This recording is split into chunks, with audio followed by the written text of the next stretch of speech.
To celebrate the first day of autumn, this is an Amaze Me Top 10 production of The Raven, by Edgar Allan Poe, read by me, Gerald, as slowly as inhumanly possible. Once upon a midnight dreary, while I pondered, weak and weary, over many a quaint and curious volume of forgotten lore, while I nodded, nearly napping, suddenly there came a tapping, as of someone gently rapping at my chamber door. "'T is some visitor," I muttered, tapping at my chamber door. "Only this, and nothing more." Ah! Distinctly I remember it was in the bleak December, and each separate dying ember wrought its ghost upon the floor. Eagerly I wished the morrow, vainly I had sought to borrow from my books surcease of sorrow for the lost Lenore, for the rare and radiant maiden whom the angels name Lenore, nameless here forevermore. And the silken sad uncertain rustling of each purple curtain thrilled me, filled me with fantastic terrors never felt before, so that now, to still the beating of my heart, I stood repeating, "'T is some visitor entreating entrance at my chamber door, some late visitor entreating entrance at my chamber door. This it is, and nothing more." Presently my soul grew stronger, hesitating then no longer. "Sir," said I, "or madam, truly your forgiveness I implore. But the fact is I was napping, and so gently you came rapping, and so faintly you came tapping at my chamber door, that I scarce was sure I heard you here I opened wide the door. Darkness there, and nothing more. Deep into that darkness peering, long I stood there wondering, fearing, doubting, dreaming dreams no mortal ever dared to dream before. But the silence was unbroken, and the darkness gave no token, and the only word there spoken was the whispered word, "Lenore." This I whispered, and an echo murmured back the word, "Lenore." Merely this and nothing more. Back into the chamber turning, all my soul within me burning. Soon again I heard a tapping, somewhat louder than before. "Surely," said I, "surely that is something at my window lattice.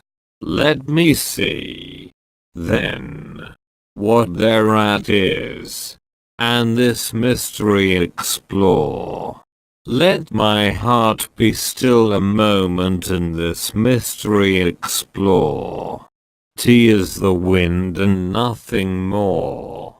Open here I flung the shutter, when, with many a flirt and flutter, in there stepped a stately raven of the saintly days of yore.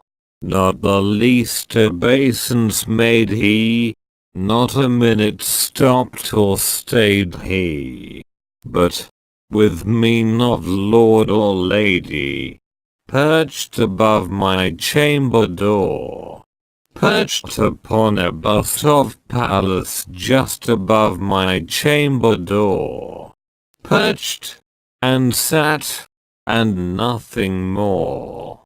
Then this ebony bird beguiling my sad fancy into smiling, by the grave and stern decorum of the countenance it wore, though thy crest be shorn and shaven, thou, I said, art sure no craven, ghastly grim and ancient raven wandering from the nightly shore.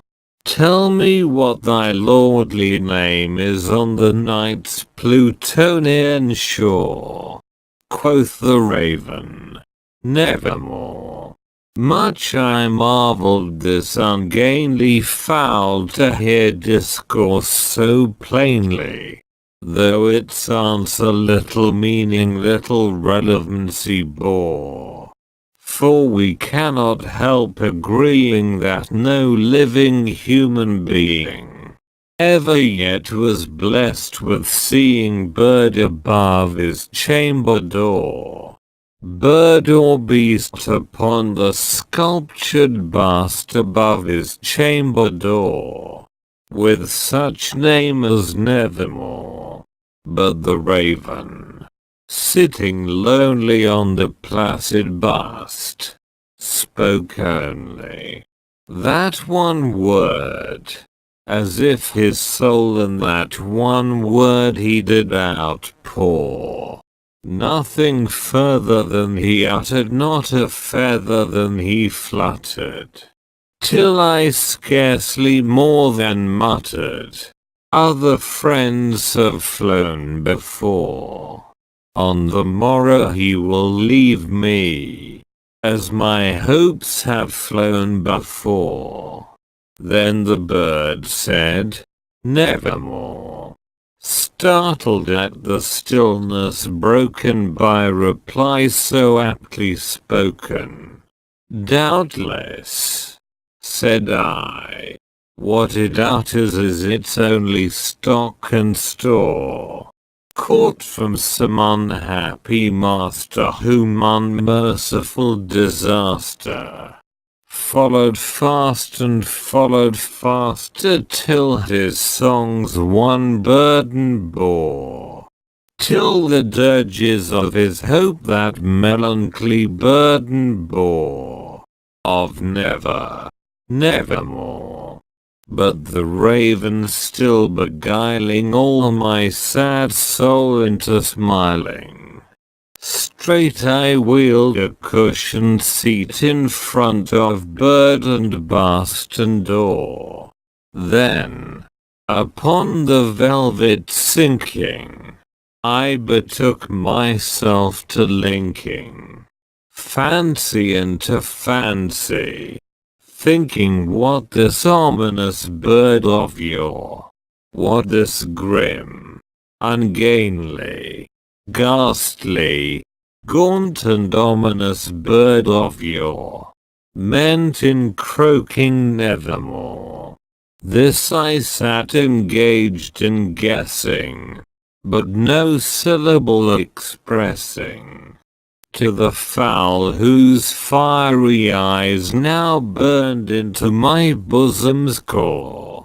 This and more I sat divining, with my head at ease reclining, on the cushion's velvet lining that the lamplight gloated over, but whose velvet violet lining with the lamplight gloating over, she shall press, ah, nevermore.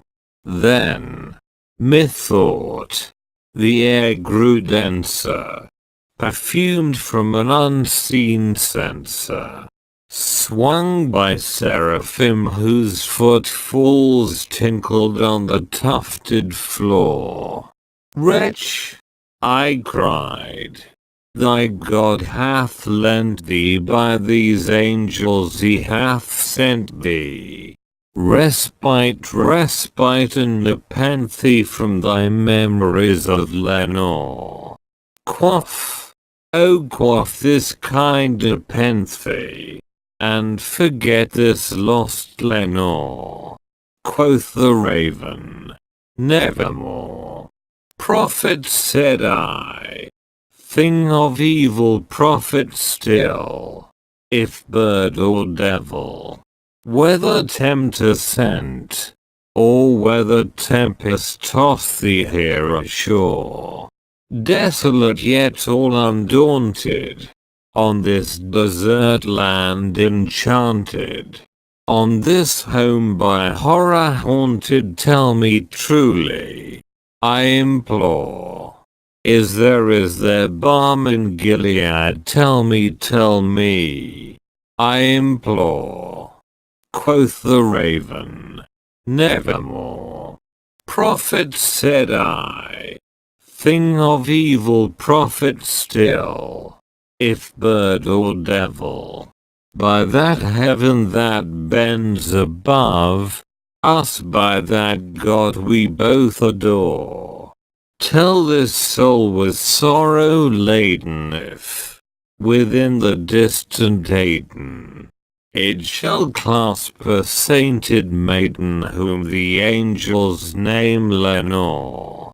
Clasp a rare and radiant maiden whom the angels name Lenore. Quoth the raven, nevermore. Be that word our sign of parting. Bird or fiend, I shrieked, upstarting. Get thee back into the tempest and the night's Plutonian shore. Leave no black plume as a token of that lie thy soul hath spoken. Leave my loneliness unbroken, quit the bust above my door. Take thy beak from out my heart, and take thy form from off my door. Quoth the raven, nevermore. And the raven, never flitting, still is sitting, on the pallid bust of Pallas just above my chamber door, and his eyes have all the seeming of a demon's that is dreaming, and the lamplight o'er him streaming throws his shadow on the floor, and my soul from out that shadow that lies floating on the floor shall be lifted nevermore.